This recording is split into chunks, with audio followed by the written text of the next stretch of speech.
أعوذ بالله من الشيطان اللعين الرجيم بسم الله الرحمن الرحيم وبه نستعين أما بعد تستحب التسمية عند الجماع وأن يكون على وضوء سيما إذا كانت المرأة حاملا وأن يسأل الله تعالى أن يرزق ولدا تقيا مباركا زكيا ذكرا سويا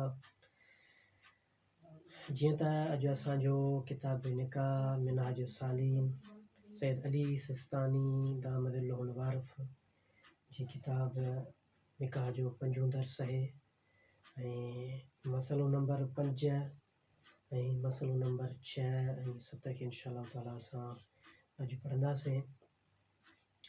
साईं फरमाइनि था तुस्तहब्बु तस्मियतु इंदल जिमा त हमबिस्तरी करण वक़्तु बिस्मिल्लाह खे पढ़णु मुस्तहब आहे।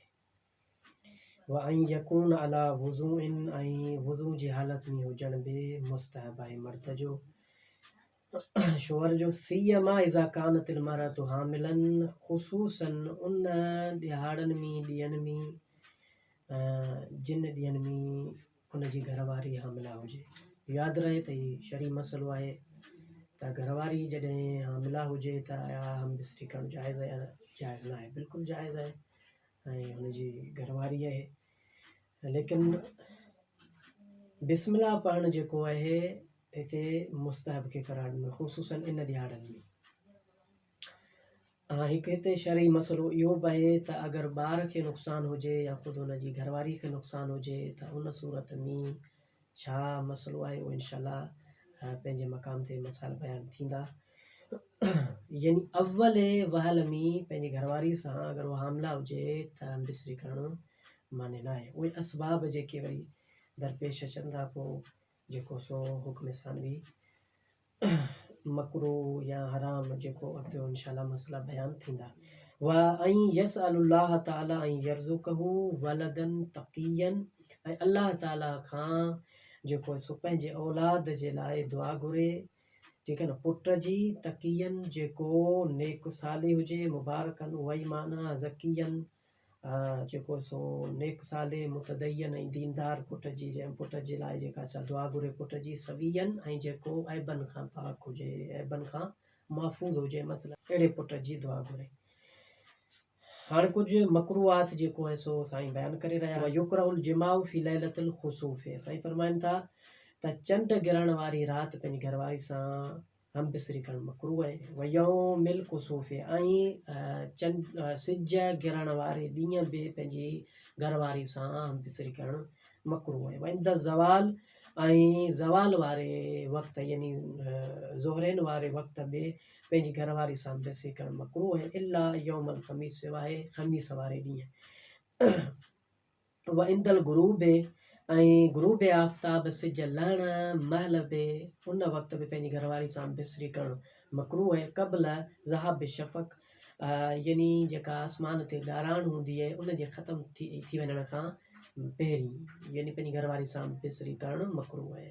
उहा ख़तमु थी वञे राति में जेको सो ॾींहुं राति में तब्दील थी वञे त पोइ को मसइलो न आहे, माना मकरू आहे, हराम पोइ बि न आहे ऐं का एतिरी माने बि न आहे जो, लेकिन किराहत आहे। वफ़िल महाके ऐं महीने जे आख़िरी ॾिहाड़नि में बि ॾींहंनि में बि पंहिंजी घरवारी सां हमबिस्तरी करणु मकरू आहे। व बादल फजर ऐं तुलूअ फजर खां बाद हता ततला शम्स ताकी शम्स जेको सो तुलू थी वञे इन वक़्त जे दरमियान 1.5 घंटो 2 घंटा जेके आहिनि सो इन वक़्त जे दरमियान बि पंहिंजी घरवारी सां हमबिस्तरी करणु जेका आहे सा मकरू आहे।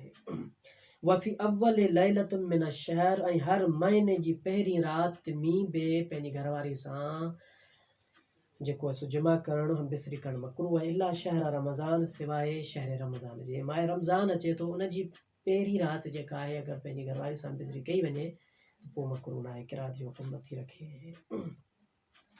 मक़सदु ॻाल्हि जो त हीअ मकरूहात आहिनि ऐं हराम न आहिनि ऐं हिननि खां परहेज़ करण जो फ़ाइदो इहो आहे त जेके मानवी तौर ते जेके असरात पैदा थियनि था नुक़सान वग़ैरह उन खां इंसानु महफ़ूज़ रहंदो। वफ़ी लैलतुन नुस्फ़े वफ़ी लैलतुन नुस्फ़े मिन शहर व आख़िरी ऐं हर महीने जो नुस्फ़ ऐं यानी विच वारे ॾियारनि में ऐं उन महीने जे आख़िरी ॾियारनि में, हर महीने जे आख़िरी ॾियारनि में बि पंहिंजी घरवारी सां बिरसी करणु चाहे मकरू आहे। इन ज़लज़ल ते ऐं ज़िलज़िले जे महल बि पंहिंजी घरवारी सां बिसरी करणु मकरू आहे। व रीह सफ़र आहे व सौदा आहे।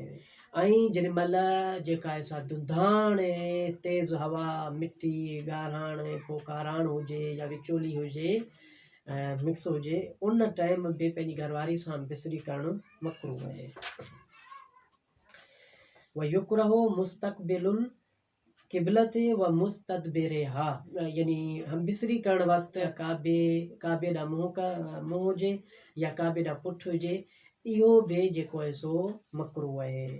वफ़ी सफ़ीन ते ऐं ख़ुदि जेको आहे सो ॿेड़ी मंझि किश्ती मंझि बि पंहिंजी हलंदड़ किश्ती मंझि बि पंहिंजी घरवारी सां बिसरी करणु मकरू आहे। व आरियन ऐं बिल्कुलु जेको आहे सो यानी कपिड़नि खां आजो थी करे पंहिंजी घरवारी सां बिसरी करणु बि मकरू आहे। यानी मक़सदु ॻाल्हि जो त जेको आहे सो पंहिंजे बदन ते कपिड़ो पातल हुजे।